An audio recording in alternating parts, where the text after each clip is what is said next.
What's up guys, welcome back to Earthbeat. In this video I'm going to do a comparison between the S22 Ultra and the new iPhone 14 Pro Max. In terms of design, the new iPhone is kind of similar to the previous 13 Pro, but here we have a dynamic island. We have this new notch called the dynamic island, and with the S22 Ultra we have only the hole punch. As opposed to the notch, the dynamic island is functional, but on the S22 Ultra we have a static hole punch. The S22 Ultra is a very capable device, and paired with the S Pen, this device is the king of multitasking. The iPhone has its kind of multitasking, but it is very different from the Samsung multitasking. In the S22 Ultra, I can have two applications open at the same time and interacting with those applications, and you can pretty much open any application that you download in the Play Store and use them inside these multitasking windows. Also, the S22 Ultra is not limited to only two applications open at the same time. You can have a third application that is going to be floating. The floating application is going to get open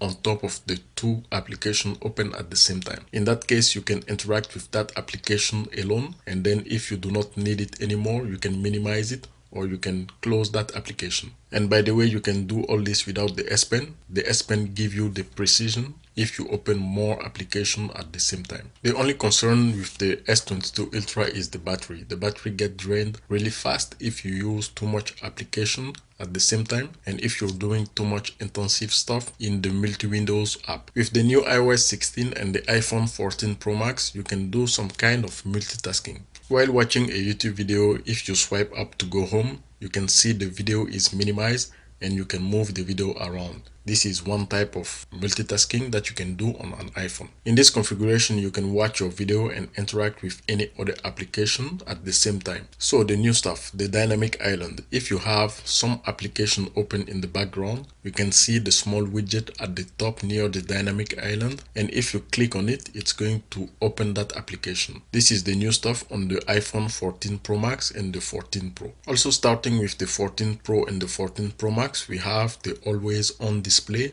on the iPhone. This feature have been around on Android device for years, but it is always good to have something new on your device. In terms of cameras, the S22 Ultra has 4 cameras on the back, and the iPhone has only 3 cameras that you can use. These devices compete in the same category, and the difference is in the details. The details only. The camera quality and the image quality that these devices give is excellent, but it comes to the preference of the user. I'm not sure if you can see it the same way that I saw it. In the iPhone, the image is a little bit greenish.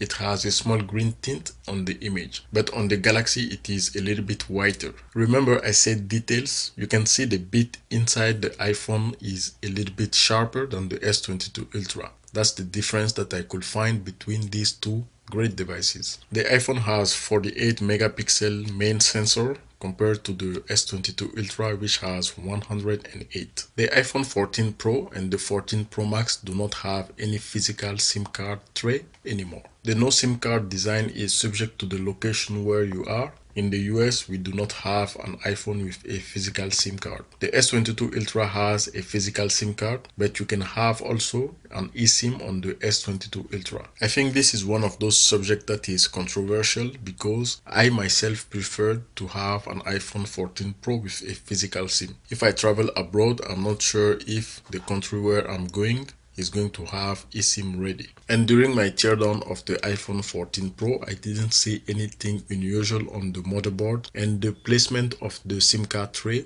before was replaced with a black plastic box. Since we're talking component, the repair assessment of this device is pretty much the same as the iPhone 13 Pro Max, and this device is simply difficult, more difficult to repair compared to the Samsung S22 Ultra. In terms of charging both devices, the S22 Ultra can get to 50% at around 23 minutes. In this charging test, I was using the 45 Samsung charger, and we know that Samsung S22 Ultra does not fully support 45 watt charging. From 0 to 50% battery, the iPhone does charge in a fairly acceptable time. At the top left, you can see the iPhone 14 Pro Max is charging and it is connected to a 35-watt charger that came from Apple. The iPhone 14 Pro Max was able to reach 50% at around 30 minutes, and the 14 Pro with the smaller battery was able to get 50% around 27 minutes. So in conclusion, iPhone does charge very slow. You can see we have 1 hour already of charging